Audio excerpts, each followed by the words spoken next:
Once upon a time, in a deep green forest filled with rustling leaves and chirping birds, lived a mighty lion. He ruled the forest with strength and pride. All the animals respected him and kept their distance. Among his companions were a clever jackal and a gentle deer. The jackal was sharp and always looked for opportunities to rise in power.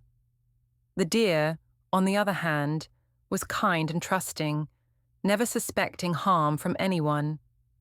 One day, while chasing a wild boar for his meal, the lion hurt his leg on a sharp rock. He roared in pain and limped back to his cave. Days passed, and the lion's injury did not heal. He grew weak and hungry. Unable to hunt, he growled in frustration. The jackal, noticing the lion's condition, bowed low and said, "My king, you must rest. Let me find food for you. I will not let you go hungry." The lion sighed, "Very well, but do not return unless you have something to fill my stomach." The jackal nodded. As he turned to leave, a sly smile crept onto his face. He had a plan. Deep in the forest, near a clear blue pond, the jackal spotted the deer drinking water peacefully. He slowly approached and spoke in the sweetest voice he could. "Ah, my dear friend, what a blessing it is to find you here." The deer looked up, surprised. "Oh, hello, Mr. Jackal. Is everything all right?" The jackal lowered his voice and looked serious. "Our great Lion King is very ill. He cannot eat or hunt, but before he fell sick, he spoke of you." "Me?" The deer blinked. "Why would he speak of me?" "He said, 'Only a kind and wise soul like the deer can serve as my royal advisor. He wants to meet you. You must come." The deer blushed. No one had ever said such things about him before. "But I'm just an ordinary deer." "And that's exactly why he trusts you," the jackal insisted. "He needs someone honest at his side.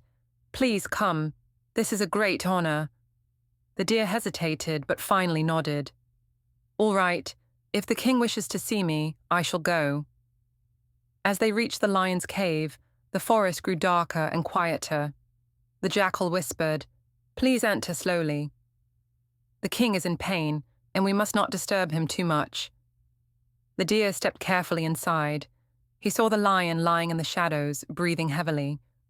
With a soft voice, the lion said, "Ah, you've come.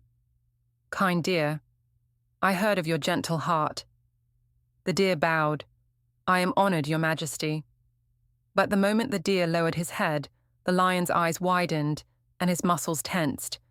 With a mighty roar, the lion leaped forward, ready to strike. But the deer was faster than he looked. Just in time, he jumped back and darted out of the cave, leaves crunching under his hooves as he ran for his life. The jackal shouted, "Stop him!" But the lion growled in frustration. His injured leg had slowed him down, and the deer disappeared into the forest. The deer didn't stop running until he reached the safety of a thick grove. Panting, he realized what had happened. "I was tricked," he whispered. "That jackal, he lied to me." He sat under a tree, shaking from fear. "Never again will I believe sweet words without thinking," he thought. The next day, he warned all the animals in the forest about what had happened. "Be careful," he said. "Not everyone who smiles at you is a friend." Back in the cave, the lion was furious. He hadn't eaten in days. The jackal tried to calm him. "My king, do not worry. I will bring another animal. Next time, we'll be ready." The jackal wandered again and found a young goat. He used the same sweet words and promises of royal positions. This time, the goat followed without question. He didn't notice the lion's hungry eyes or the jackal's wicked grin. And that day, the lion ate. But the story of the deer spread through the forest. Animals became more cautious. They stopped trusting strangers so easily. Even when someone offered help or praise, they asked questions first. The deer became a symbol of wisdom. He knew now that trusting blindly could lead to danger. Moral: not everyone who speaks kindly has a kind heart.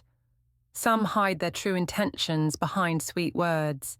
If you trust too quickly, you may fall into a trap,